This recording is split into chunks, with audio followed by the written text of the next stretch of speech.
Welcome back to the Intel Extreme Masters Gamescom Day 4.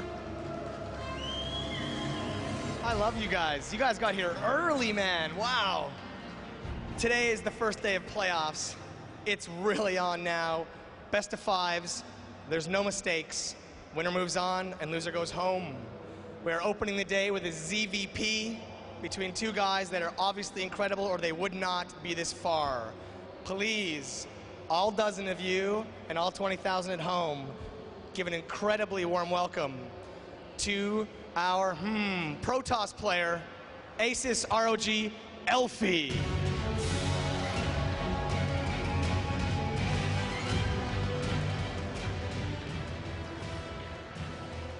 And his opponent from a province of Canada known as Korea, Azubu Violet.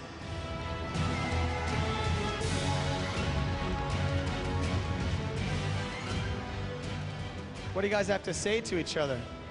3-0. Oh, son! 3-0? What do you have to say to that? This is easy peasy for me. Pretty easy? Easy for him. Well, if you want to shake hands, there's still some manner. All right, and I'm going to give it up to D9 and Kalaris. Oh my god. Oh, thank you very much, Jarrett, on the main stage there. Welcome, guys, to the Intel Extreme Masters Gamescom number 4. Jarrett, ever the character. Oh, that's to taste no. To D9 and Kalaris. Well, very excited. The start of the round of 16 matches. I know many of you have been watching at home throughout the last 3 days. Many have not. There's only 4 round of 16 matches because the other 4 players are waiting in the quarterfinals already. Yeah, it's actually kind of weird that it would be considered to be a round of 12. You don't normally see that kind of thing coming from these tournaments, but the way in which the Intel Extreme Masters tournament structure works is that if you're able to place first in your group, you are able to skip that first round of matches, so there's all the incentive in the world to be able to perform really well in those groups. Yeah, so the 8 players that we're going to be battling it out here in the round of 16 will be, of course, Elfi going up against Violet right now. We have Koss versus MC coming up next. We have Slivko versus Sort of. Yes. And the last match is Vortex versus 4GG.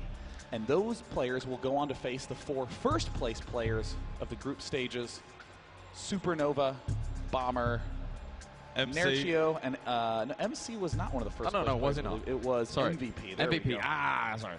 First player we're going to be looking at is going to be Violet. It is indeed. Now, I spoke to Violet a little bit before these matches actually occurred, and he was a little bit scared of the potentials that Elfi could bring out here. I'm actually not going to say what he was scared of, because currently Elfi does not have his headset on, and as such, I don't want to give away anything between these 2 players. I want it to be as even and fair as possible here. Yeah. But, I mean, going into those group stages, Violet was able to take out the likes of Feast 2-1, who, for all intents and purposes, isn't as crazy as Elfi in PvZ, but still has very, very aggressive builds, very, very well timed out 2-base plays. I would contend that statement. In fact, you know, Feast, his builds have a lot of really smooth, clean army decision-making, very meticulously thought out, but there's a couple of big chunks missing out of those that I really think Elfi sort of fills in. Yeah. But Elfi, I feel like, lacks a lot of the fundamental game sense. We sort of see him get into favorable positions and then, you know, like get his mothership nabbed by an Earl Parasite. That's true, that's true. We see some of the I almost want to call it like bumpy play from Elfi, where he'll do these like 2-base all-ins and then he'll go, oh, I'm losing. Ooh, okay, expand, I'm attack, 3-base all, oh, I'm mothership. You know, there's this sort of back and forth, but Elfi somehow is able to pull wins away from the absolute strongest Zergs out there. No, you're entirely right. And I think that, you know, for Elfi here, going up against Violet, Violet is, you know, a very, very fiery character himself here in PvZ, or ZVP even, however you want to look at it. Potato. Exactly. He can bring just so much to the table, and for a long, long time he was extremely aggressive. There's Andrew at the front crowd there, Violet's manager from CSN, and, you know, he's here rooting along for Violet as well. No doubt. A lot of people here for Violet. Yeah, Violet is very much so the counterattack player. He's the sort of player who if you were giving him like normal game, exchange or base trade. He will choose base trade every time. He's so comfortable in those nutty situations. Oh my god, and what a treat. The game's already started. Let's go into it. Yeah, let's indeed, as we are going to be loading up onto a Daybreak for game number 1, guys. As Violet. Now, okay, both players will have their headsets on. Now, the one thing I wanted to point out is that Violet is, he said to me before, he's very, very scared of Elfi's 2-base plays. He's very scared because he says Elfi never takes a third. But I think we actually saw Elfi take a few macro games in PvZ yesterday. He is starting to change that up, but it's potential that he still would rely on his 2-base style versus Violet today. In the bottom left corner, hailing from the wonderful country of Finland, coming down south to Germany today, it is going to be Asus ROG's Elfi.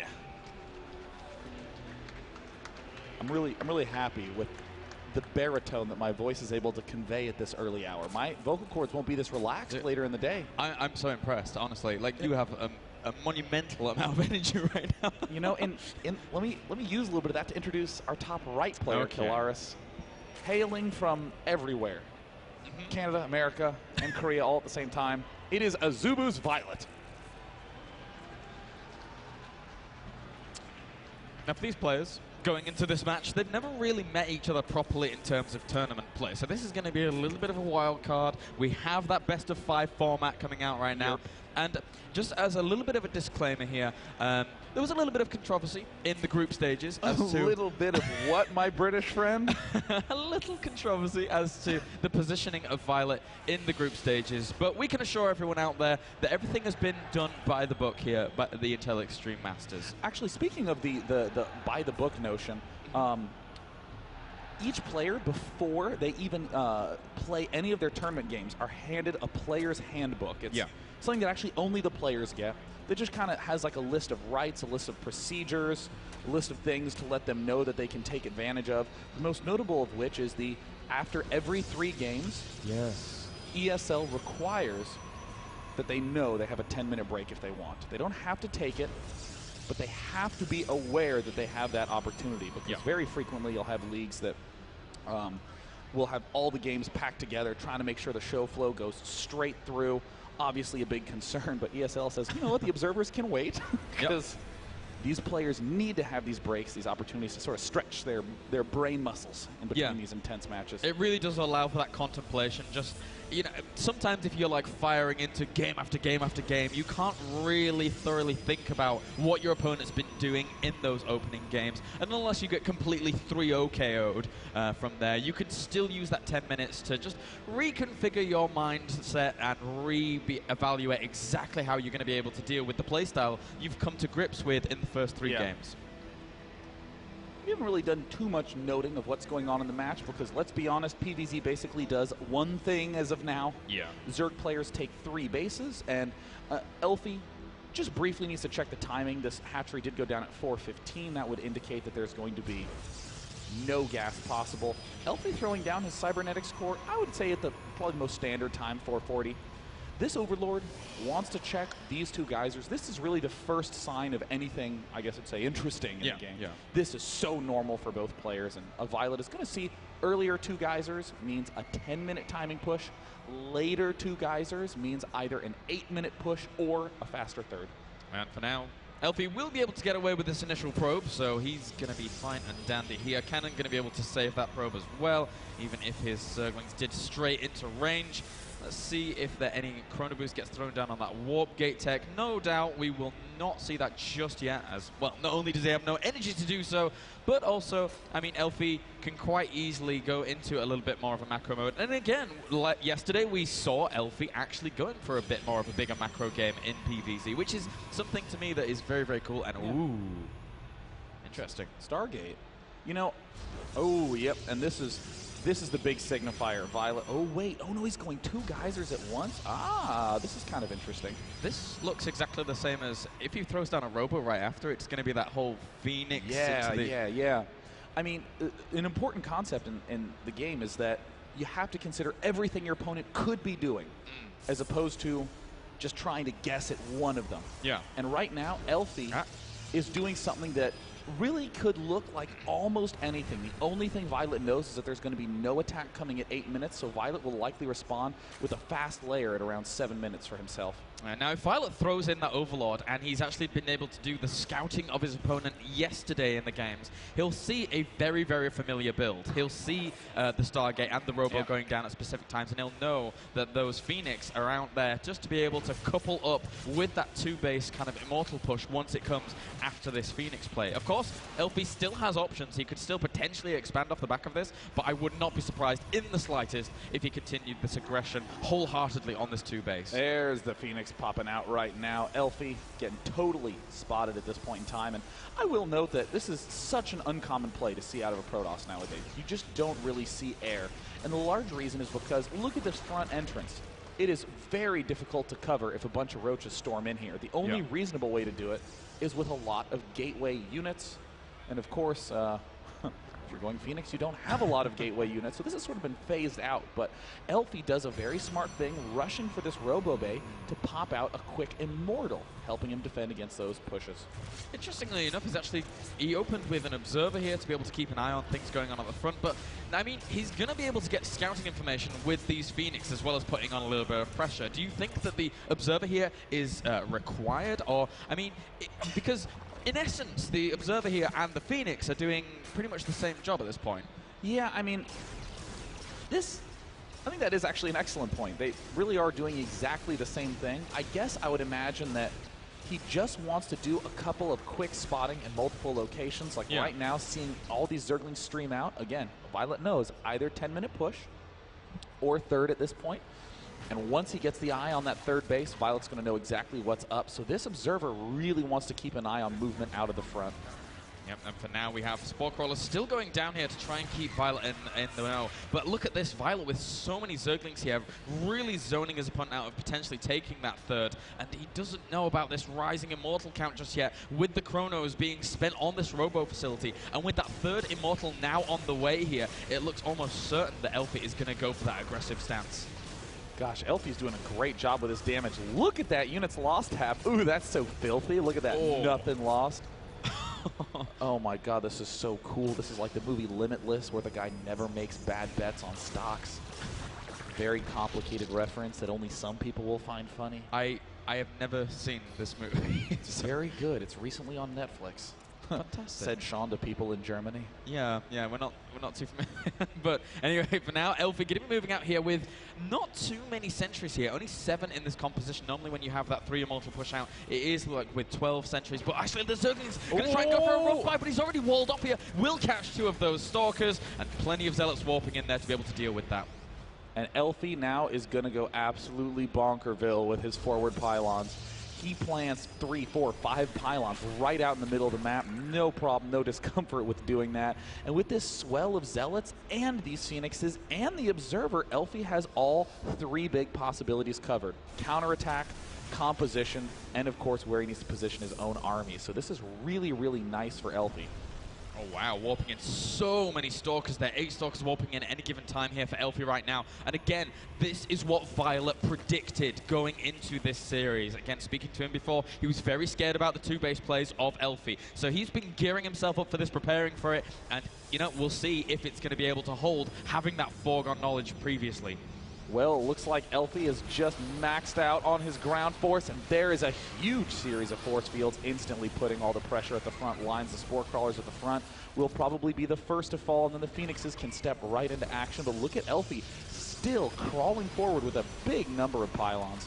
3 more Spine Crawlers going down, 26 Zerglings in production, but if Elfi is able to establish this position with those fantastic force fields there, he's using the hatchery as a huge force field as well, zoning so much of this army out of Violet, and this hatchery is under so much threat, Sean. This is exactly how Elfi wins all his games. It's these timing pushes where he really commits, and then his great unit control. Look at that, nabbing all the drones. The Finn Elfi, so powerful right now. And the Warp Prism in the main. Oh, that's going to be a bit brutal here. It will stretch Violet a little bit thinner than he normally would have been. Right now, that force still gathering so much momentum and speed at that 3rd location. But for now, Violet has actually transitioned, and he's actually got Pathogen Glands as well as 7 Infestors popping here. So that could actually shut this down. But still, his economy is in a little bit of tatters. 2-base to 2-base is not the position that Violet wants to be in right now.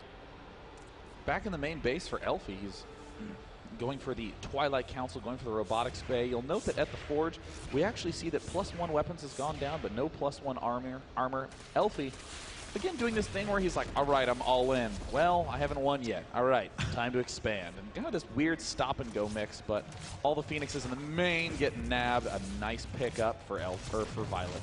This is literally what Violet predicted. You know, if he's not able to break the natural or anything like that, he said, well, he'll just go home and expand. I mean, it's a pretty, a foregone conclusion if you actually can't break it and you're not someone who's going to get completely overzealous and just charge in anyway. But Violet had a really, really good read on this series from the very get-go. I mean, this is only game 1, so we still have that full best of 5 to play out here potentially. But for now, Elfi going for that expansion, and he has, again, a really nice transition going on here with those Colossus Blink and Thermal Lance. You know, I almost feel like Elfi is exploiting better than any Protoss lately the fact that Chrono Boost builds up a lot in the mid-game on all your Nexuses. I mean, what he does is he will really commit to economy, chrono like crazy on his probes. And then when he goes for the attack, he really commits to it. Warp Prism in the main, chrono boosting all his gateways to get multiple warping rounds at the front. And then when that attack stops, now he's going mass chrono boost on all these upgrades, so he's just embracing whatever transition state he's in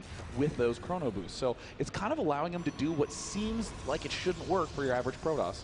The only thing I'm a little worried about, actually, in 1 sec, as Violet is moving into a position to actually assault here. He has so many Investors right now. Force fields go down to try and slowly zone that army out here. But again, those Investors are very, very scary at this point. But Elfi has such a strong army, and he's only 20 supply down, which is not something you will normally see at this point in the game. Violet should not be engaging here. Violet is going to try to go for it. Oh, what a blunder. He's going to pull back immediately and regret that movement forward. Even catching a few roaches there left off on that ramp. Really nicely done by Elfi, taking that little bit of leap. But all the while during all this has been going on, Elfi hasn't actually produced probes for like 2 or 3 minutes. He's been stuck at around 47 probes for quite a bit now. Again, I anticipate... Oh, wow. Warping in the main again, just doing a little bit of harassment damage. I anticipate that Elfi will just go into mass chronoing on his probes now that the third is done. Again, whatever state he needs to be in, he just chrono boosts to catch up in that regard. And as a result, he has these very odd timings. This 17-minute timing normally happens on a passive Protoss player who hasn't attacked all game long. But this is a player who almost won with a 2-base push earlier. Yeah, and speaking of timings, the Spire is only just about to be done, and he's going to have 3 Colossus out in just a second. So, I mean, he could quite easily exploit the location of this 4th, I feel. I mean, there's a lot of static defense there, but Zergling, Roach, and these Infestors don't do too amazingly against this composition with the 3 Colossus there, as long as he's not able to chain the Fungals. Oh, look at Elfi coming down at this perfect angle. He's going to sidestep all of it and get the really wide concave. And while all this is going on, Elfi is going crazy with his probe production. An excellent reinforcement maneuver right there. Oh my god, free Colossus. He's going to try to gobble that one up right away. Amazingly, Elfi is able to defend it, but with this huge line of spines and all those Infestors, just a little more time's needed till those Corruptors can pop. Oh, really nice little chaining of the Fungal there on a good portion of the army, but not able to get the full chain off, not able to really kill off anything there. Meanwhile, though, Violet is actually maxed out. A little bit of Zealot harassment in the main here from Elfi. The Warp Prism ends up dying off to those Corruptors, but they were completely out of position to be able to deal with these Colossus, and now the 3rd base goes down once again. To put it in perspective, Violet is a GSL Code S level player, has gotten to the round of 8 multiple times before, and here's Elfi slamming his way forward. Does Violet have enough? Here's the big push. Bunch of Fungals land immediately. Massive damage on those Colossus are falling. Oh my god, is Violet going to pull this off again? Oh, Violet with a really, really nice engagement here, but Elfi just had no force fields going into this fight, and right now these Roaches are going to be able to tear up the rest of Elfi. Elfi on the back foot here. He needs to retreat very, very quickly, and for now, Violet taking the victory there. That is like an impossible play by Violet. That should not have worked nearly that well, but the 2-2 links, and like you were saying, you don't just need some force fields, you need a lot of force fields to be able to block off those Zerglings. But Elfi down to 57 probes, didn't actually build as many probes as I would have thought. For now, that mothership on the way here for Elfi. He's getting that Templar Archives as well to be able to go for that kind of mothership to Archon toilet tech here. But again, Violet for now has 5 Broodlords morphing in. There is still Colossus production going on for Elfi, but with him only still relegated to these 3 base and not even almost, he's got very little saturation, only now just fully saturating that third base. The income tab here looking just a little bit spare for both players, whilst they are still a little bit even. Yeah, that is true, that it's kind of an awkward economic spot. I mean, this is attempt number 3 at base number 3. Yeah. Pretty unusual, to say the least. It's just kind of exciting to see like a really dynamic PvZ, where often we just see the standard veins of play, building up, doesn't work out, Protoss wins, Protoss loses. And yeah. One big battle deciding moments, but right now, after a whole bunch of exchanges, Violet is now building up the Broodlord army, but he needs more Infestors, he needs more Corruptors. I mean, even though Violet is close to max, he doesn't have the right composition to start getting aggressive. Yeah, and I mean, just coming back to that engagement that we had before for Elfi, I mean, not only we were saying he was getting a really good arc there, but because he had no force fields, and even if he did have force fields, he would have to use so many to be able to fully separate out the army there of Violet, so it would have been really hard regardless. I mean, that position works both ways. It worked well for Elfi initially to be able to get a good concave on his opponent, but Violet in turn got really, really good surface area during that as well. I'm just so impressed that Violet was able to hang on. I mean, Violet lost his third, was even in food. Violet lost his third again, was even in food, and then still ended up crushing that down. Ooh, a cool decision to go for the Neural Parasite, but for every gas upgrade Violet gets, that's one less Infestor. And you must have 6, 7, 8 Infestors before you can even consider engaging. And you just don't want quite that many Ling Roach if you want to be going for that true Broodlord Infestor Corruptor army. Yeah, and Violet trying to compensate for that potential lack of gas here, going for that 5th as quickly as possible, and he already has those 8 gas geysers pumping and well away to be able to just kind of ramp it up into the later stages of this game. And, you know, I've got to say that Violet is looking really darn good now. I feel that, you know, this was just his game plan all along, not necessarily to lose his third, that's not part of the game plan, but he always anticipated this being a possibility going up into a game against Elfi here, and for now he's looking to max out against the 174 of Elfi. Mothership does have 131 energy on it. It's enough for a single Vortex. And look at this, Violet knows that he doesn't really want these Ling Roach, so he's positioning them for a really nice counterattack, and I don't know how else to put it, this is just going to work beautifully. Yeah, this really is, and Elfi for now actually just going to try and move down to this 5th location potentially, or even just push up through this central passage here to be able to go towards the 4th or 3rd, but there we go, actually heading over to the 5th just as it finishes. Very, very nicely timed there by Elfi, and he will be able to get that free hatch kill, but look at that, the counterattack on the way. Counterattack stepping into the 3rd base, cannon spot it. Elfi's entire army in the worst possible position. Elfi, though, is not quite max, does have a little bit of extra supply, but with those roaches there, that's a little bit difficult to deal with, and there's a big battle down in the bottom right.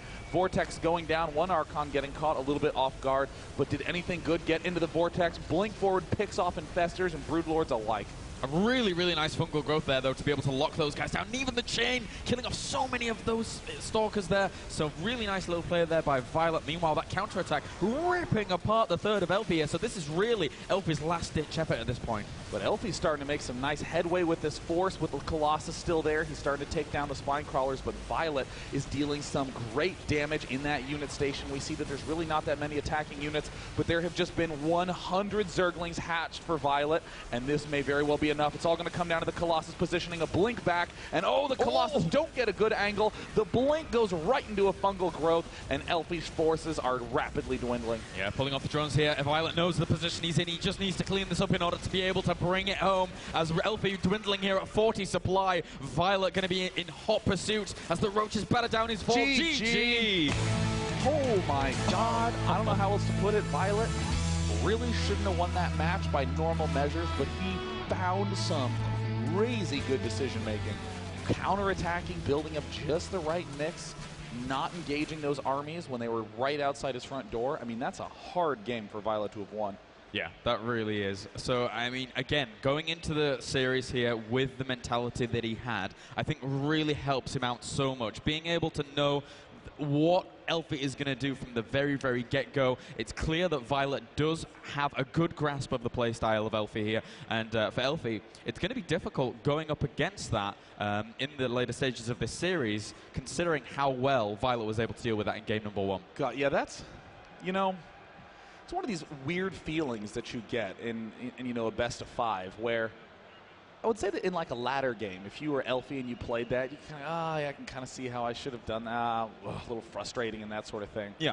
But then you can sort of shrug it off and just fix the problem and move on. but you're now down 0-1.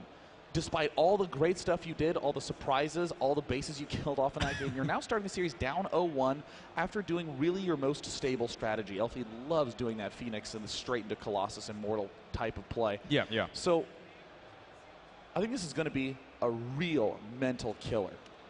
So often in the best of 5, if you have just a one-sided game number 1, you don't feel as bad. If you have a game that you feel like you won, and your opponent found an amazing set of decisions to win, you feel really mentally crushed. Yeah, I've got to agree. So going into game number 2 here, we're going to be loading up onto Metropolis. Every time I see Metropolis now, I just get this little smirk on my face because of how things have played out here during the tournament. Almost literally every game in Metropolis, bar that one where Feast was able to crush with a 2-base play.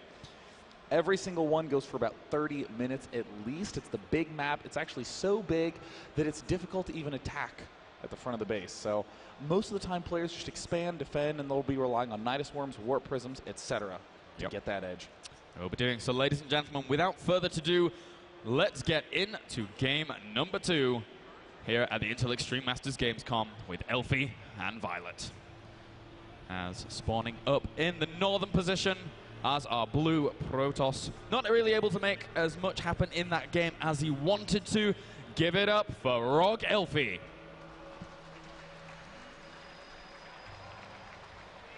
And over in the left position, one of the most inspirational, aggressive Zergs of all time, it is Azubu's Violet. I like how you said that, because for the longest time, I modeled my Zerg play on Violet. The way in which he was playing Zerg when he suddenly sprung onto the MLG scene, he was playing a brand of Zerg that wasn't like any other Zerg. He was playing this really aggressive style and like, say for example, he would just send, you know, drone scouts out, block Nexus positionings with hatcheries and stuff like that, then cancel, go down the evolution chamber. Just that kind of little extra plays makes playing Zerg so entertaining against some races. And you know, it's kind of funny because Stefano obviously heralded as the big foreign Zerg, one of the most respected players in the world, actually really defined what the standards are in ZVT and ZVP.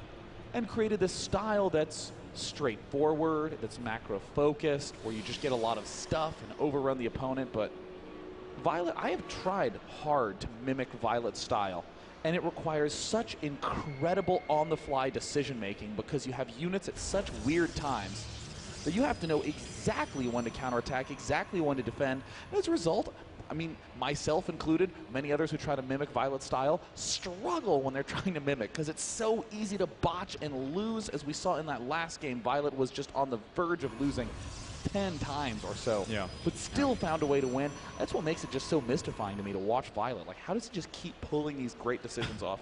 I don't know. Again, you know, I think he plays the race that is definitely best to suit his style, his mindset of the game. He plays that super reactionary race, that the ability to just swing in and out of aggression and droning and aggression and droning. And just, I mean, one or two facts about these players, or one fact at least, both of these players, I mean, it's very rare to have personal sponsorship in StarCraft 2 nowadays, but both of these players are of that personal sponsorship caliber here. And a little personal note for me, I'm actually very good friends with both of their player managers, so I'm in a tight bind as both of them are here. I need to be as unbiased as possible. Well, fortunately, these players make bias hard to do because they're both just good.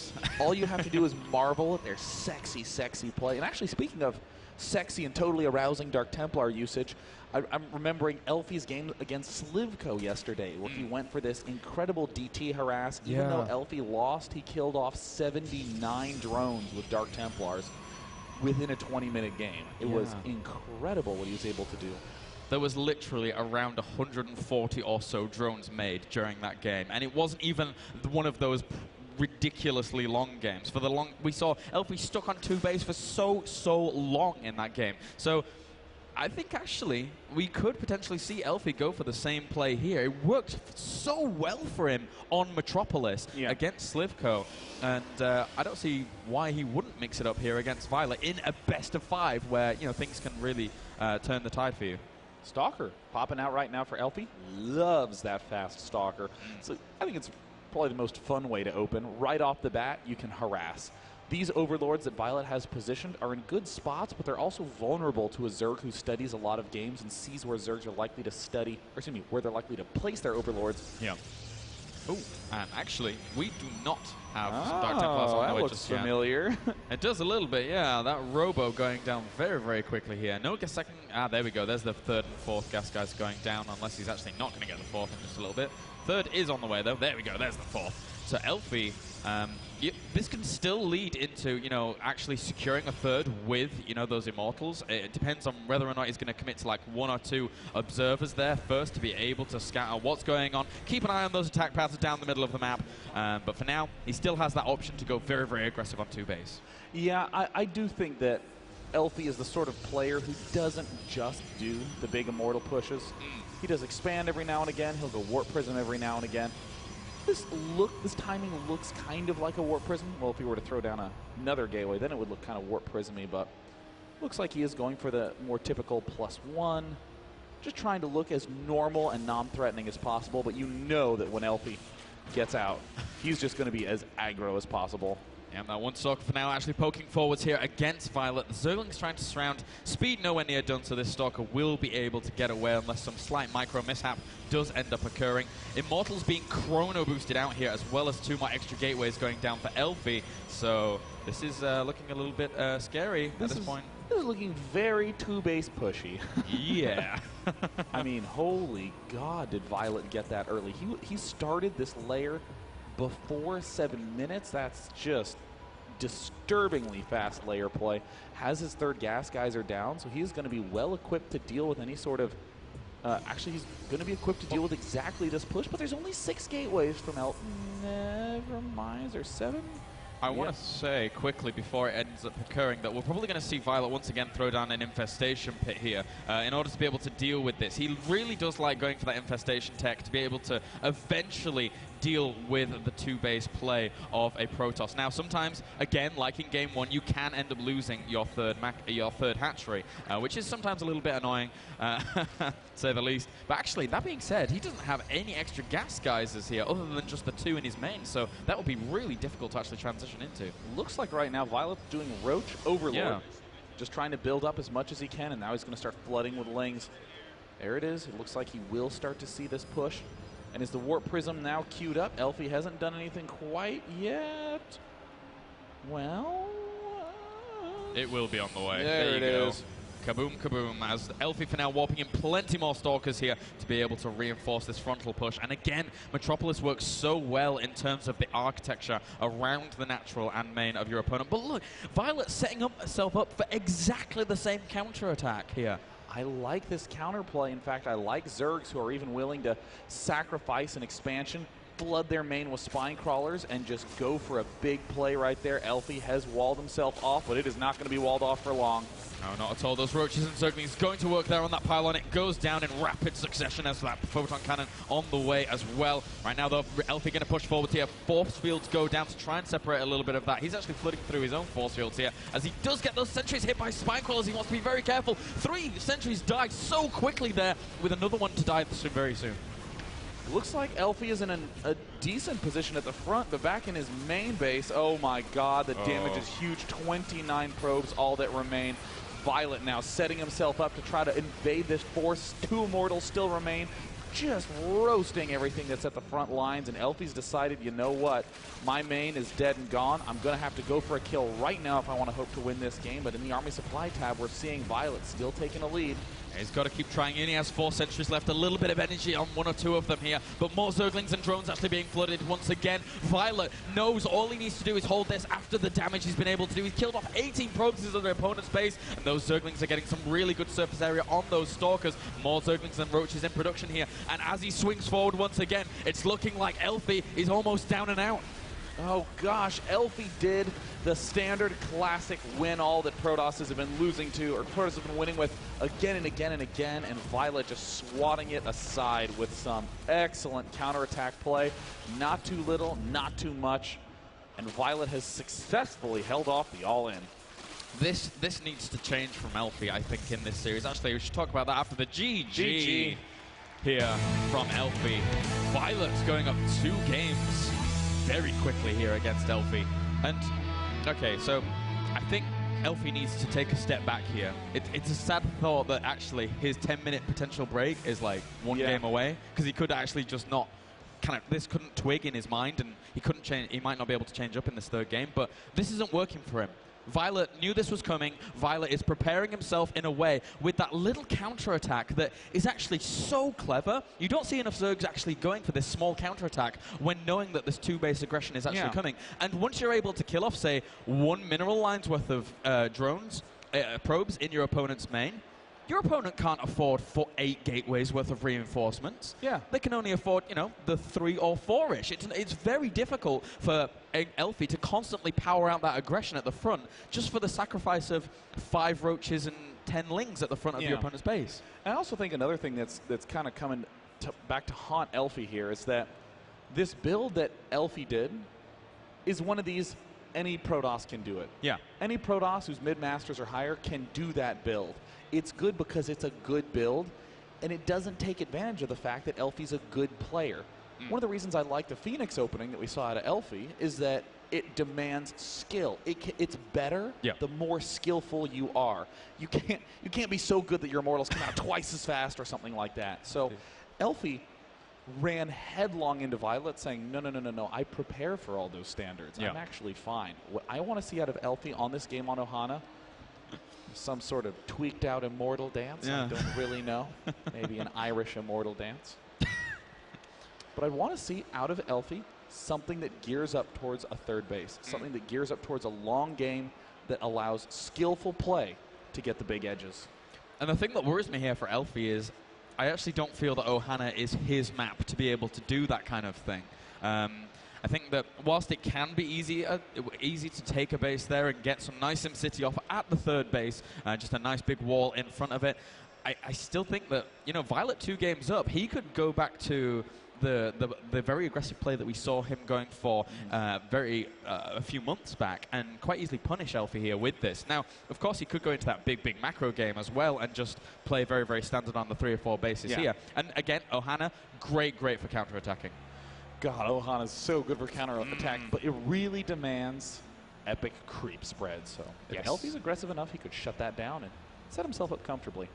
In the top left corner, currently up 2-0, looking to be on an absolute tear on his way to the quarterfinals. Can he do it? It's Azubu's Violet.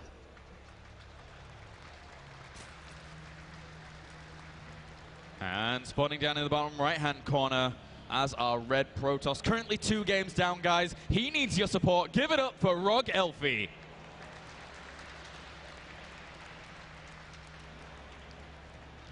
Elfi going to go for that standard early expand. Don't mind that. I actually would like to see an air play out of Elfi on this map. Yeah. It's both thin and long. So... Please, please, no, allow me to go on. Allow me to go on. No, it's. Oh my God. No, you can cover the left and right attack paths very easily with Phoenixes, and also because of the long distances, if you spot something going wrong, you can fly back very quickly. Air does a great job shutting down. It's one of the reasons why Mutalisks are popular in Zerg vs. Zerg in this matchup. So I would really like to see him do that play again. And I like this little threaten by Violet here. Just going for that slightly earlier pool here. It was like a 12 or 13 pool.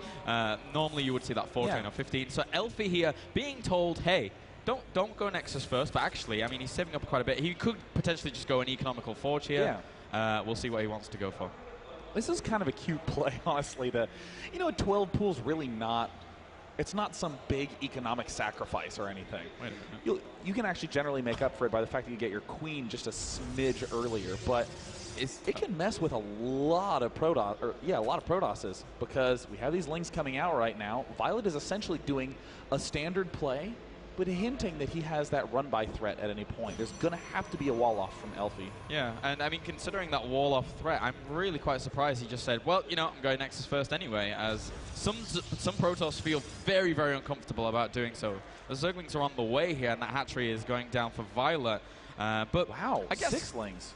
Oh, yeah. I guess Ohana, more than anything, though, I mean, you can get this wall up off, but he's not going to have a cannon done just in time for this. He's going to have a cannon started by about the time the Lings get there. Ooh, very sick little play here by Elfi. And see that movement forward by Violet. Elfi's getting a nice setup. Barely gets the wall off up in time. That pylon's going to take quite a bit of damage here, though. Actually, I think that could actually fall. This is going to be so close. He's going to be able to throw down another gateway, though, if he wants to. But there's still a little... Is there a hole? I can't... There is a little hole. Very small one. He needs to build that extra backup pylon, and he lets... Oh, my God! Elfi, the clutch Finn. That is the clutchest Finn I have yet seen. Oh, and that is exactly what we were talking... Like, as soon as you go Nexus first, there's always that very, very small moment where there's the potential of that run-by coming along. Elfi, though, so close there with that block. Very, very well done by him.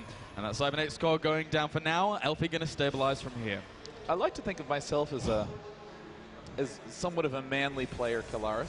Yeah? I'm real tough. I'm clutch under pressure. Okay. But if that moment happened to me as Elfi, I would actually want to take my 10-minute break right there. I like the surge of adrenaline I felt. Pause, just please. Like when the pylon goes down, just that. Got him. I'll be honest. Man mode. I had heart palpitations in that myself. I literally feel so much anxiety right now. I am on the edge of my seat. I'm disintegrating. I feel as that was so close. Neither of us need another Red Bull to stay awake for these casts today. There was plenty of adrenaline provided by Elfi's insanely clutch pylon down. And now, Violet, with all that craziness that's gone on, this is still a typical game. The one thing that is a little bit adjusted is that Elfi would have done his tech. He would have planted it down before the 6-minute mark. It's going to be planted down a little bit after the 6-minute mark. Yeah. Elfi charging with that initial Stalker, an excellent way to exploit a Zerg that built too many slow links at the outset. I think it's important to note, though, that despite it, having going down a little bit after the 6-minute mark, it's far more worth shutting those Zerglings out. If those get in, that tech is delayed by so much more, and there's the potential of losing tons of probes in that. You just lose the game if 6 of Violet's Zerglings get in there. There were 6 of my Zerglings, I might kill off a couple probes and feel cool, but Violet actually just wins with a small number of probes. The 7-minute layer, again, the sort of classic early, I should actually say the more modern early layer. Now the Roach Warren goes down, but interestingly, we're seeing yet another Stargate play from our good friend Elfi. Ooh, and the Robo goes down right after it as well. So this is looking very, very similar to game number 1 from Elfi. Probably going to end up going to those Phoenix, transitioning into that 2-base Immortal play if he wants to. But I think what we're seeing is the Overlords are actually going to be able to scout out that Robo, and he doesn't know about the Stargate just yet. But Elfi might play a bit of a mind game here. He might make this look exactly like game number 1, but then just go into some kind of 3-base expansion play. It's certainly a tough build to read, because you think about what did Protoss ordinarily do when they went for Fast Stargate? They went Void Ray, Phoenix, Phoenix. Or most significantly, they just built a Void Ray first. Yeah. But by not building that initial Void Ray, by building Phoenixes instead, this frees up enough gas to build a Robo facility, and more importantly, frees up enough minerals to get both these geysers down. So if you're from Violet's point of view, you're seeing all the geysers, the usual Robo timing, you're preparing for an Immortal push, and there we see the Roach speed, the missile attack. You would want melee attack if you'd identified that there was no attack coming. Yep, and there we go. Violet adding on those gases will probably going to be able to go up to Infestation Pit Tech in just a bit here, as with that very, very quick layer, it just allows him to be able to tech up that little bit quicker. Immortals, he is slightly supply blocked here, though, so he's not actually able to get those Immortals out just yet, and that is a pretty big burden going up against someone like Violet, who is not roaching it up. Yep. He's roaching it up. And there the Phoenix is now advancing forward. The 4th one hot on its tails, and all of a sudden Violet's going, wait a minute. Phoenix play instantly lifts up a queen. There's actually only 3 queens on the map, so this is going to absolutely hinder Violet's set up, and now a bunch of drones are instantly going to fall if Elfi so chooses. No, it looks like Elfi's going to be going for more Overlords. Oh my god, he found the Overlord vein. Oh my gosh, Violet in a lot of trouble. Minecrafting away at that Violet vein there, as for now he will be able to kill off plenty of those. He has 5 Spore Crawlers on the way, but that's so much forced Minimals wasted there, and he's already done so much damage. Now picking up drones here, there, and everywhere, but look at this, Violet sending all his units over to the other side of the map, and Elfi breaking down those rocks. I think he might actually go for that 3rd base. Oh gosh, more Overlords at the miss rally. And Violet, oh gosh, Elfi exploiting every little mistake, and there's actually a lot more damage being dealt than even shows up here on that unit's loss tab. We are seeing a ton of Spore Crawlers were built that really aren't going to play much use at all. We have 2 more Immortals in production here. He's actually throwing down the rubber, but he needs these force shields to be very, very good. Very key, and there you go. Nicely done there by Elfi. And for now, just throwing down more pylons here, there, and everywhere, warping in more sentries to be able to make sure he can't get up that ramp. Only 4 gateways out right now for Elfi Taya. He's been going straight for robo play. Nothing wrong with that. But oh gosh, Violet has the most frequently misrallied Overlords I think I've ever seen. More Overlords taking some damage, but I don't think Elfi's going to be able to get quite as many still. Much higher units lost tab for the Zerg. I think this is the most Overlords I've seen actually being killed off by Phoenix in this matchup with this kind of opening. This is pretty brutal here for Violet. He is getting Pathogen Glands out. And he's even getting a Queen as well with that Spore Crawler trying to reposition itself. A drone, maybe he'll get the drone. No, Elfi's now pulling back. And let's go ahead and come to the vision center of Violet. He actually only has a single Overlord that's poached anywhere on the middle of the map. And now it looks like Elfi actually doesn't realize that those changelings are there. Stepping down, will he manage to pick those off? That would be tremendous for Violet to have a good spotting on all these units. And there we go. There's Elfi going for that 3rd base. So he is just, again, really putting Violet in a position where he assumes some big 2-base players going. Look at how many units he produced during all of this that have done nothing for him here. So he's on that, well, actually, he's gone up to 68 drones now, but before, that lava has not been as efficient as it could have been. Oh, 3 get nabbed, and how's Elfi going to deal with this one? It looks like he's just going to bite the bait and just take some massive damage, but even so, Elfi's done the damage he needs to with those Phoenixes, and with these Colossus being chrono boosted out suddenly, Elfi's looking very, very well positioned to deal with any army that gets thrown at him. This is the hatch that needed to go down ages ago. Yeah, very much so. That 4th base, very, very vital here, as he does also go up to that Spire, and Infestors also on the way here to be able to add to that rising count. And for now, I mean, there's going to actually be 3 Colossus now very, very soon here with +2 weapons and Blink on the way. So Elfi even is going up to a very, very nice composition, trying to saturate those gases in just a little bit on that 3rd base. And once he gets that 6 gas guys account, he's going to be able to fuel, the Templar archives and that mothership eventually, as well as those extra gateways that he's throwing down over to the south. It might be a mistake for Elfi to try to tech a little bit too quickly.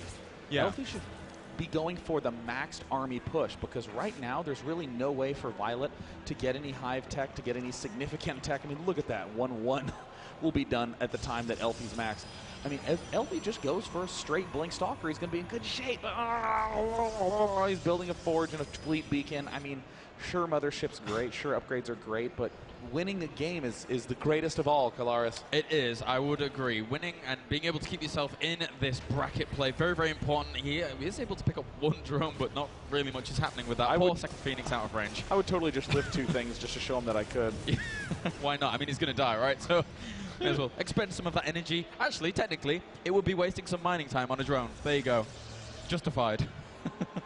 So good. And look at that. The money move coming up from Violet. 21 drones. He's going for that late game tech play. This is why Elfi needs to be going mass Blink Stalker. Just churn him out of all 10 gateways that he has, and then try to just bust down the front door when he hits max. This is actually the period of vulnerability for Violet, but what's going to happen is that with this Mothership coming out, Elfi's basically locked himself out of an attack timing, and that's an incredible blunder. Violet would have been at a Ling Roach small investor, small corruptor count versus a max perfect Protoss composition.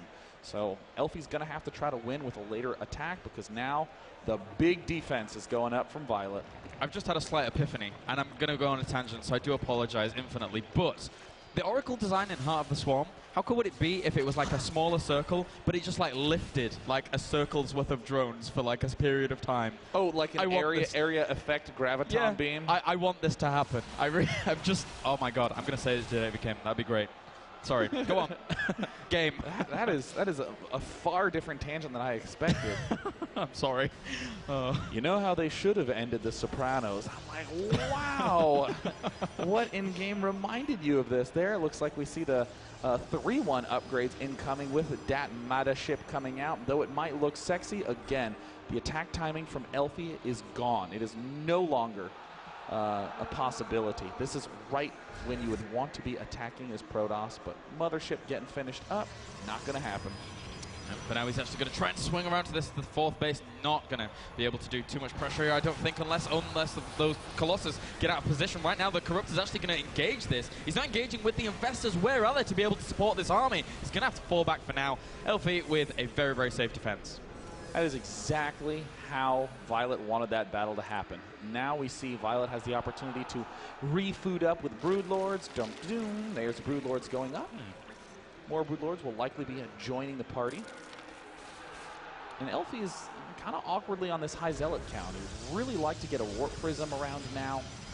Gosh, Elfi must be feeling so much pressure. You can tell that Elfi kind of has that fear. He doesn't want to attack. He should attack, but for some reason he's just convinced that Violet's going to swing around, kill off that expansion. It's already been a battle to get up the 4th. And they do now spot that Mothership. Violet knows exactly what's going on for his opponent. Nice blink forward, actually, to catch a lot of these units. Really nice trade there for Elfi. But these Roaches are going to be replenished pretty soon. But actually, it's going to be replenished with Corruptors here to be able to support this very, very nice Broodlord transition.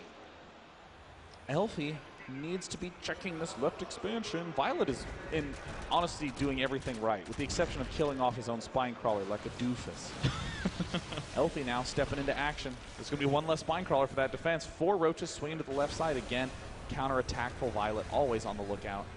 Yeah, +2-1 going down now for Elfi. Elfi always very, very adamant about getting those shield upgrades. He's one of the Protoss that really focuses down on that kind of play. So it's really nice to see him working that into his play. Makes those Archons so much stronger, as well as the entire composition. Even if he wants to transition into air later on for some reason against Broodlord tech, he can be very, very strong there as well. Oh, the Zerg Mothership. Elfi's gotten his Mothership neural parasited every single game he's gotten one. Oh my god, wasting Elfi. So much energy. And there's actually still a lot of his army left in there, I think. He's abandoning. He's going to have to blink as fast as humanly possible. And, oh, they're all Zealots. Oh, God, the 2 Immortals. The hero Immortals going to get smoked. Oh, that's a pretty big shame there for Elfi, as Violet with just pristine control of those Infestors. And, you know, Infestors are deceptively difficult to control from time to time. Because some people, you know, they watch Starcraft 2 and they're just like, well, you just move forwards, you fungal, and then you move back, right? Oh, those people, gross. It's really, really hard to actually control them to the best of your ability whilst you're still keeping control of everything else. Spreading your creep, getting your lava injects down, controlling the rest of your army. So Violet is one of those players that really, really maximizes his Infestor play. We do see, wow, interestingly, Elfi just saying, I don't want these units. Springing right into action, actually forcing Violet to do a kind of a big cancel, and amazingly, we're going to have some big hits land on this expansion. Elfi now getting the Archon Colossus money mix. We see that there's, it looks like 20 gateways in production right now for Elfi.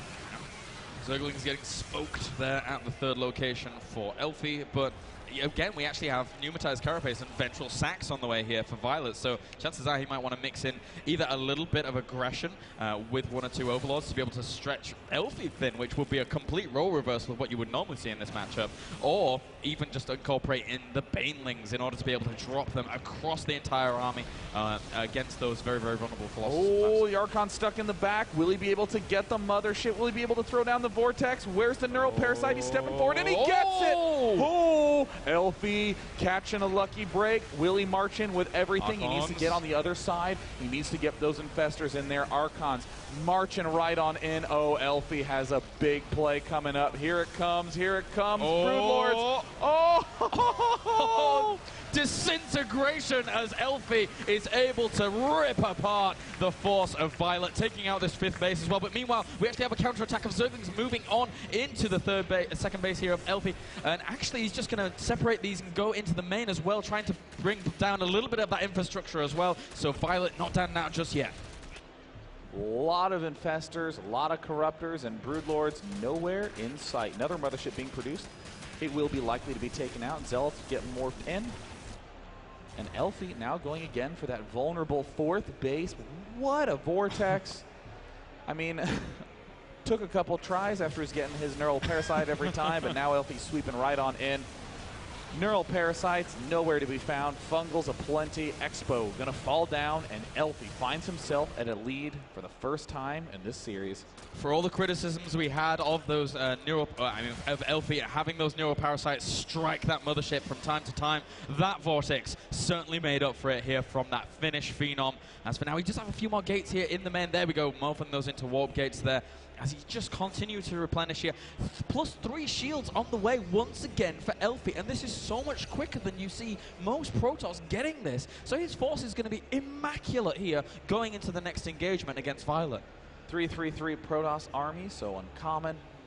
Elfi, oh god, this is so good. He is just going to take his 4th and 5th and lock Violet out of his 4th and 5th. Violet might be able to retake a 4th base, but he certainly won't be able to get a whole bunch of extra bases. Violet actually going for the Zergling drop, a cute little play. For now, Elfi trying to establish himself a 5th base in just a second here. Plus 3 weapons going down for these Broodlords, so he will be able to have a lot of firepower here, but once again, that Mothership is still on the way here, and that 5th base is no chance going to get up there for Violet. Well, looks like the mass changeling attack will not be able to remove the expansion.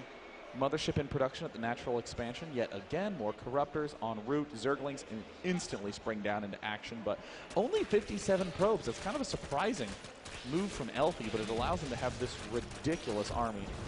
And interestingly enough, Violet has been able to replenish 15 Broodlords and 8 Infestors. His army is still looking pretty good. He is down in terms of supply, yes. An army tab is actually relatively even considering the supplies. Yeah. But you know, Violet still threatening with that little Zergling drop over to the east of the map. And once he knows his opponent's going to move out into the middle of the map, he's going to go for that and try and draw him back, try and buy himself some more time once again. Elfi now up to 24 gateways. Looking at his cash, he'll be able to replenish a full maxed army when he drops down to half. So this is going to help him a lot, being able to warp in all those Archons, Stalkers, etc. And this is looking very much so in Elfi's favor, but Violet going in to do an attack with this drop, it's a little bit oddly timed, as Elfi will be able to just return back home immediately. Once again, though, those Zerglings with 3-3 and Adrenal Glands, very, very scary here. Actually focusing down the Nexus. I think maybe like taking pylons and things like that would have been more applicable because the Nexus isn't really doing too much. Cloak the Nexus! Oh, he didn't cloak the Nexus. Oh, Elfi. Elfi Taya. That would have been a sweet little play, but I think even, you know, when you're under this kind of pressure, it's very difficult to just say, yeah, it cloaks it, it would be great. So what a move by Violet. Oh, dear. Whoa, Elfi brought everything he has back to defend the small drop in his main, and now Elfi's going to lose this base on the right essentially for free. Nice play by Violet. Yeah, that's for now. Elfi going to be able to take the down. most dangerous probe. Oh, he manages to get away. A few more probes running to their death here over to that Nexus. The Nexus will end up falling here, though, but Elfi trying to establish himself a little bit of a position at this location here just to go for an engagement if he desires to. How much energy do we have on that Mothership? We have 93, 94. That Mothership needs to be so crucial here. 4 energy left. 96. It looks like he's going for it. He's going to try to target fire the Mothership. It's at 100 energy. What does he do? He blinks back. He loses the Mothership. And now Violet is streaming forward with all these Broodlords. The Infestor count is too damn high. And look at this. Is Violet going to pull another win out of nowhere? Oh, he needed that mothership. He needed that and the vortex. the drop. He's picking off all the pylons. Oh no, this means Elfi is not going to have much room to be able to reinforce whatsoever. Right now, we have still 14 Broodlords on the map here for Violet, as well as 8 Infestors. This army, 172 to 172 supply. Oh, but blinking forwards, trying to focus down as many of those Broodlords as he possibly can do. Fungal's rained down once again, but is he going to have enough to be able to bust this Broodlord line? Elfi's trying to blink every which way to take this out. Both players getting dangerously low on supply, but Elfi has the production to be able to pull back. Elfi's second swing doesn't work, but he has to have so many gateways that he can still use in the main base, rebuilding pylons everywhere. Oh, unless he's able to close the gap with the Archons right now, it's going to be so hard for him to bring down those Broodlords with only 13, 15 Stalkers. Right now, there's so many Infestors here, still with a little bit of energy for those fungal growths. And here we go once again, Day 9. Attempt number 3 from Elfi to try to break this down. He has lots in the bank, but didn't want to spend it. He wanted to try to take the opportunity immediately before there was too much energy regained. Still not going to be enough. Elfi tries to use a feedback, but the Broodlords continue to trundle forward. Elfi, where are his Zealot Archon? I mean, he needs something that can just really barrel down on this force. Yeah, he does. Violet right now down in supply, but unit counting station shows those 24 Stalkers. If they get fungal, they're not going to have a hope in hell to be able to actually bring down these Broodlords once again. And with these bases under siege right now, we have still 40 Zerglings on the way. No doubt we're going to see Violet just kind of go for the 4th base and hope that it's able to do some damage there as well, because he has this position so under control. Mothership is now out, but it's so far away from having that vortex. How is Violet doing this? Elfi having to kill off one of his own gateways to escape his base. He's trying to swing out to get a wide angle. He needs a concave. He can't attack this in a closed position. There's really not as many Broodlords as there's been in the past in this game. Elfi still has a big chance. He's just going to need to get at the right angle, and this actually should be it. There's a Neural Parasite, a Zerg Mothership, but the blink forward immediately loses 1, 2 Broodlords. Queen's there to do the transfuse, but they're not enough. They can't transfuse when they're being one-shotted, and Oh Elfi, my gosh. oh my gosh, pulls a nice recovery.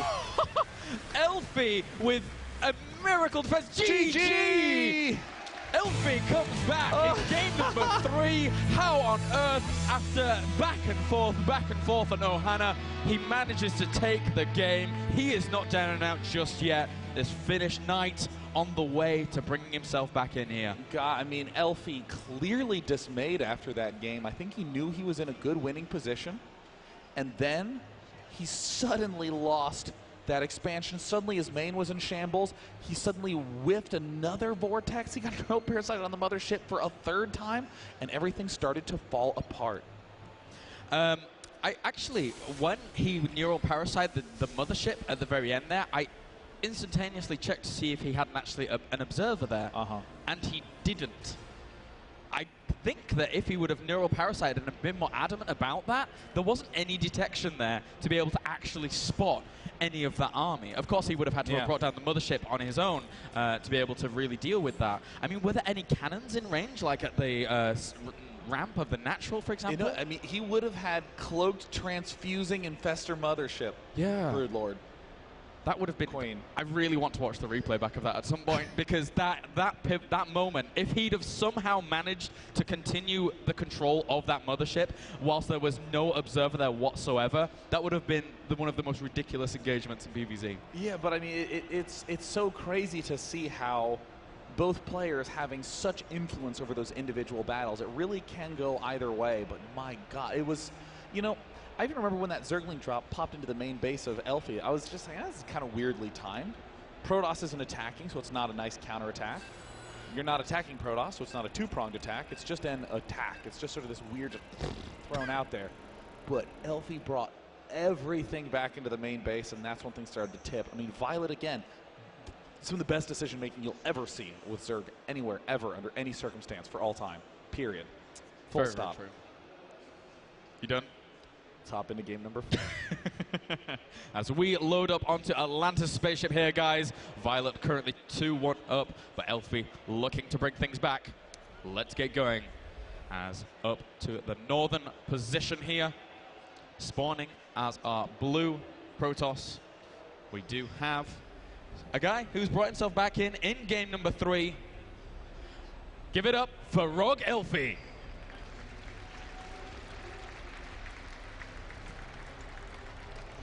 And down in the left position on Atlantis spaceship, the map whose mini-map looks like a bear that wants a hug. Aww. In the left position, it is Azubu's Violet.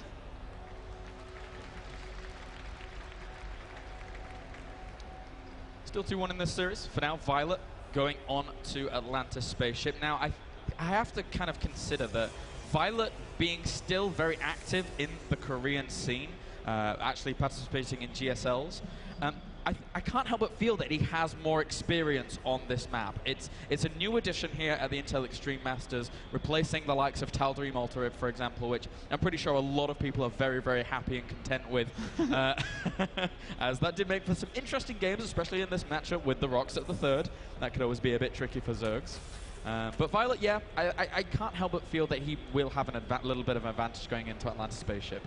Yeah, it's just such a gigantic map that unless you have amazing positional awareness as Protoss, you're going to have a tough time. Zerg actually doesn't need as much positional consideration as Protoss does because they have the faster units. Protoss have to reposition themselves, have to be aware of where the Zerglings could be and cut them off. Zerg just runs around. They do. They do. Dart here and there and everywhere and all that jazz. Nom nom nom with those little scuttling feet. As for now, we will have Violet just throwing down that spawning pool.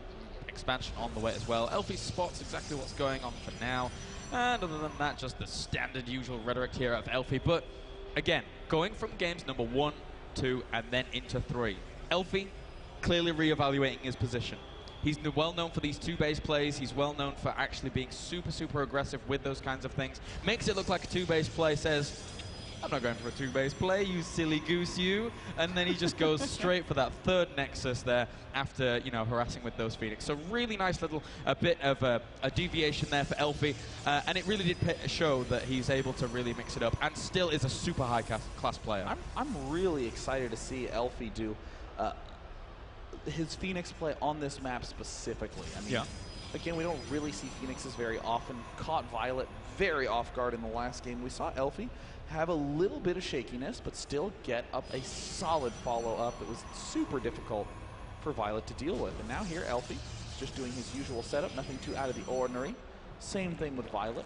I think the coolest aspect of this map is these center expansions, where you have a full set of minerals and geysers, plus this rich Vespene geyser that can super boost your army and introduce compositions you couldn't have done before. Now, I mean, coming onto Atlantis spaceship here, Sean, do you feel that... because obviously the Zerg mentality going into this matchup is, you know, getting those 3 hatcheries up very quickly. On Atlantis spaceship, how risky do you feel it is to be able to take this 3rd location as opposed to the one that's more further back here? I mean, you know, I think this is super mega risky for, I mean, for 1,000,001 positional reasons, but most of all builds for Zerg don't get you 7 geysers early.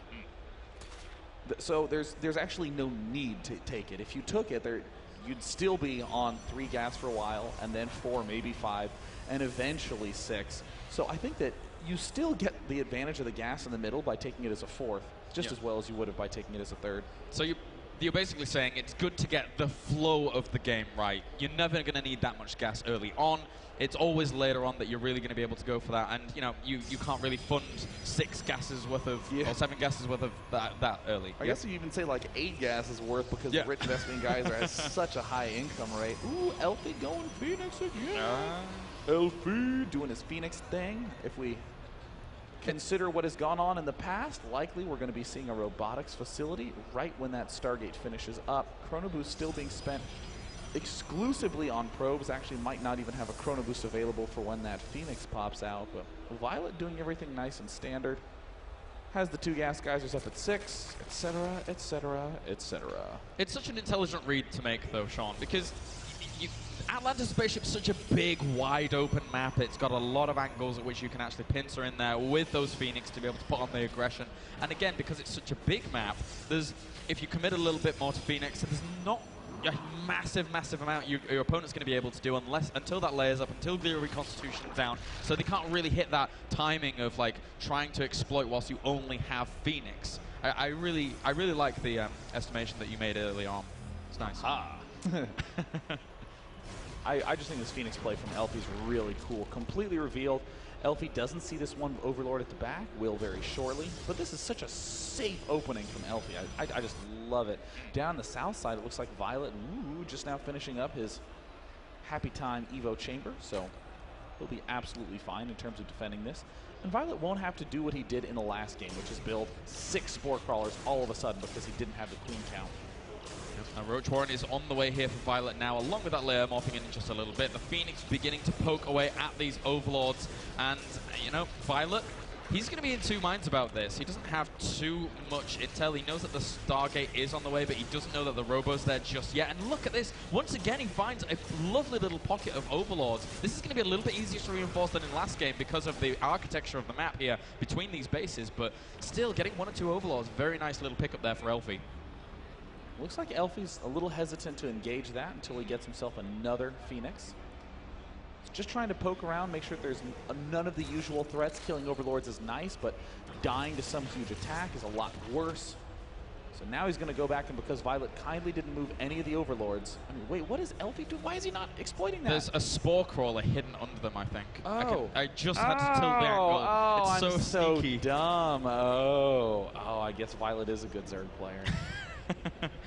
Nicely done there by Violet. Indeed, he's a bit better than me, and he's certainly showing those colors here. As for now, we will have Zerglings just poised at the front of Elfi's base. They're having a little bit of a look around, but look at this once again. Chrono boosting out those Immortals relentlessly here, Elfi, as he does save a nice amount of Chrono boost on those Nexi in order to be able to get those Immortals going.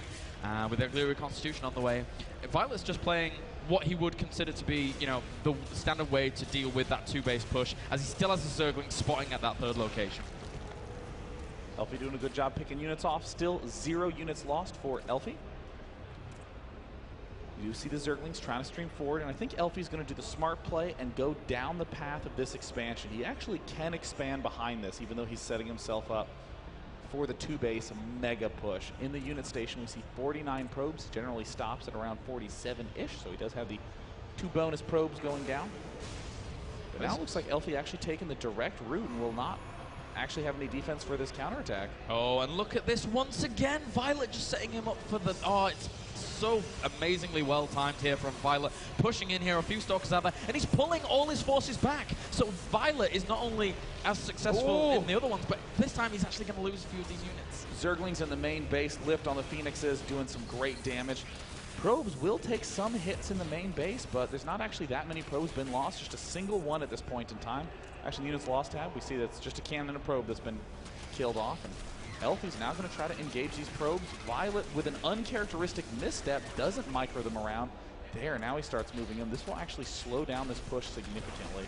I mean, from this point on, Elfi, he just continues going. This has been slowed down by like a minute in-game time. How do you think this is going to go? He's been having so much time to make extra units at this point. Well, I actually don't like the push decision for Elfi. I mean, I think he should take a 3rd right now. It's been delayed so much, but more importantly, he's pushing at an area where he can't really kill off an expansion. Oh, Violet going straight for it, does manage to get forward, picks off a lot of those front line of Stalkers, but the Immortals and the Sentries are quite far back. It looks like massive losses going down right now for Violet, but Violet does have the wide angle. Zerglings now sweeping around, and with power overwhelming mode, Violet's going to surround and kill off most of these forces unless a last-minute warp-in's going to save Elfi. Oh, he had such good surface area with those Zerglings. Violet was very, very cost-effective in relation to what we saw there from Elfi, and with 20 more Zerglings coming here for Violet, these warp-ins have to be so quick, and he doesn't even have that much energy left for force field, so he needs to zone him out so hard. But look at this, still 4 more Roaches poking at the front of Elfi, even going to take down a gateway. Such a nice little play. Elfi should really pull back, but Elfi's decided, you know what? My opponent doesn't have that 4th macro hatch. There's really no way for him to replenish in enough time. I mean, here's the 4th hatch. Oh, Elfi. Oh, no, and he doesn't see Elfi looking away. Doesn't force field nearly in time. That attention is the most important resource for Elfi at this moment. And Elfi looking the wrong way for 1 second just gets wrecked at the front line. Zerglings with those 1-1 upgrades sweep in, kill off everything, drop in the main base. GG! Violet advances to the quarterfinals. Oh, poor Elfi. He had energy just to be able to throw down a few force fields in that last engagement, but again, as you said, he turned his eyes away from that location, was not able to negate the good surface area there of those Zerglings. Yeah. And now this means that Violet is going to be going up against Bomber in the next round, and he has only ever gone up against him once in tournament play in a GSL Code S group stage where he actually lost to him that 1-0. And that also means that the Protoss surprisingly lacking. The only Protoss who's left remaining is SKMC going up against Koss next. But for now, we're going to throw it up to Jarrett, who's going to have an interview with our winner, Violet. I'm standing here with the Zubu Violet, our winner.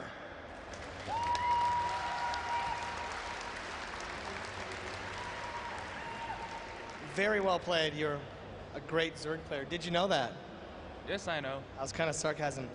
You are the only member of Azubu, Starcraft 2 member.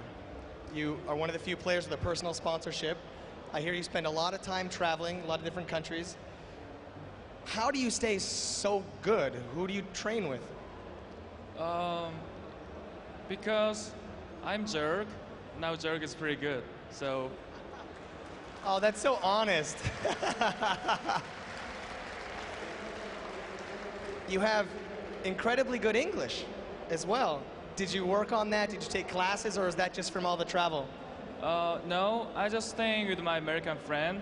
I'm not studying, but I almost living US 8 months. I'm so glad I can speak English and you guys can understand what I'm saying.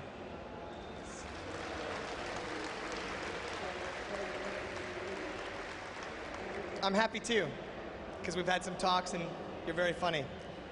Lastly, when you came up, you said you were going to win 3-0, but you didn't. What happened? Actually, second game, I thought I almost heading the game, but Vortex, yeah, I don't know what's going on. Just, yeah.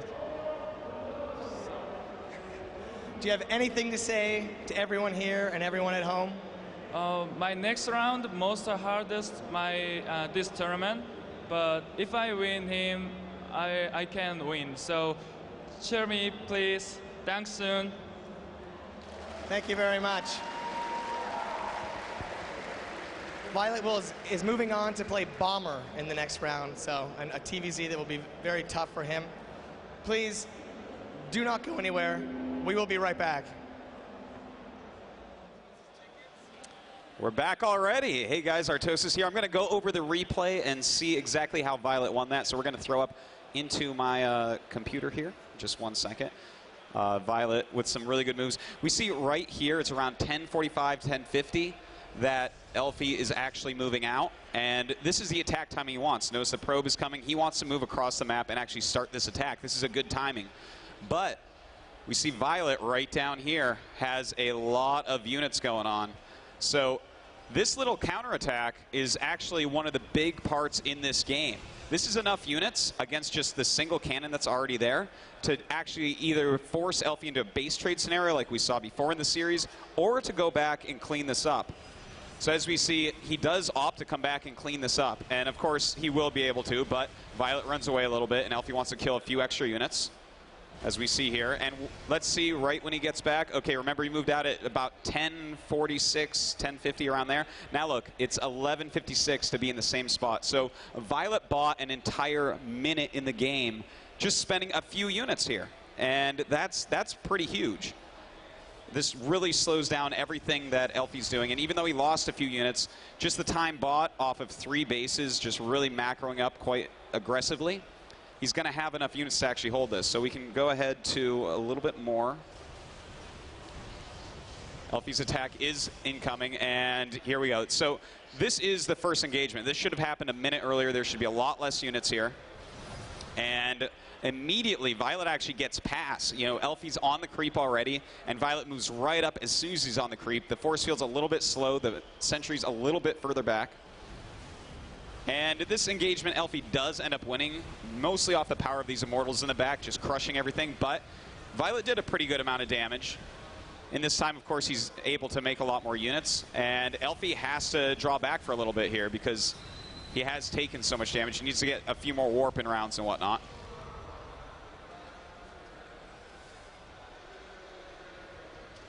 Now notice Violet is adding the spine crawlers just in case it does come to that. And we are about to see in just a few seconds here missed force fields by Elfi that really, really messes him up. You have to hit those force fields immediately.